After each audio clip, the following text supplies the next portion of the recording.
James, the red engine, is often boasting about his shiny red paint. This can be annoying for the other engines. Most of the time they ignore him, but he can be bothersome. One evening, Henry came home very tired and was unhappy to hear James boasting.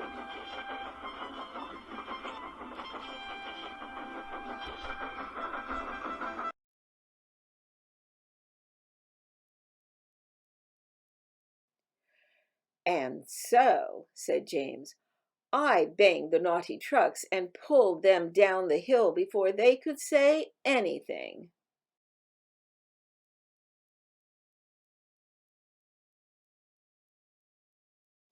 "James," said Henry, "tell us about the time you crashed into some tar wagons." "Why should I?"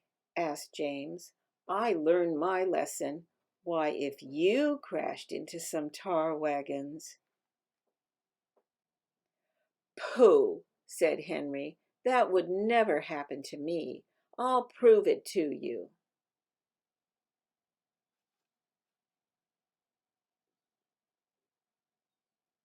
Next morning, Percy was ill and couldn't shunt in the yard, so Sir Topham Hatt arrived at the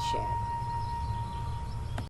"Henry," he said, "I want you to shunt trucks for Percy today." Henry was furious.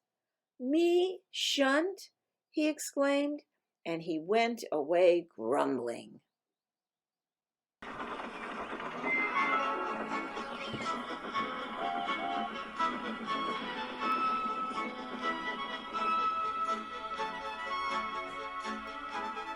The yard is a busy place that is attached to the big station. If an engine or truck had an accident, it would block the trains coming out of the station. Most engines are careful with the trucks and coaches, but today Henry was being rough and banging them hard. By 7:50 a.m., Henry had to pull some tar wagons from one siding to another. In order to do this, he had to cross the main line. The 8 a.m. express was leaving in 10 minutes. It was a cold morning and the rails were icy. Salt had been put on the rails to keep the engines from slipping, but the salt was working a little too well. It was hard for Henry to build up steam, and he was having trouble pulling the tankers out of the siding. What Henry didn't know was that the wheels of the tankers were frozen stuck to the tracks. Come on," he grumbled. Suddenly, there was a crack and a snap. Henry had pulled one tar wagon in half. Tar was oozing over the main line. "Oh, dear," said Henry. "What will Sir Topham Hatt say?" "I have a few ideas," came a stern voice. It was Sir Topham Hatt. "Henry, I would have thought that you, of all engines, wouldn't let this happen." "Yes, sir. Sorry, sir," said Henry.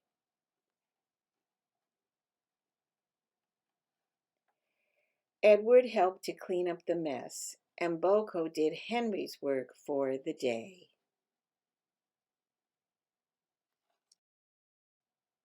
That night, Henry puffed sadly into the shed. He heard the other engines talking. Well," said James. "I thought nothing would go wrong with you today." And for once, Henry couldn't think of anything to say.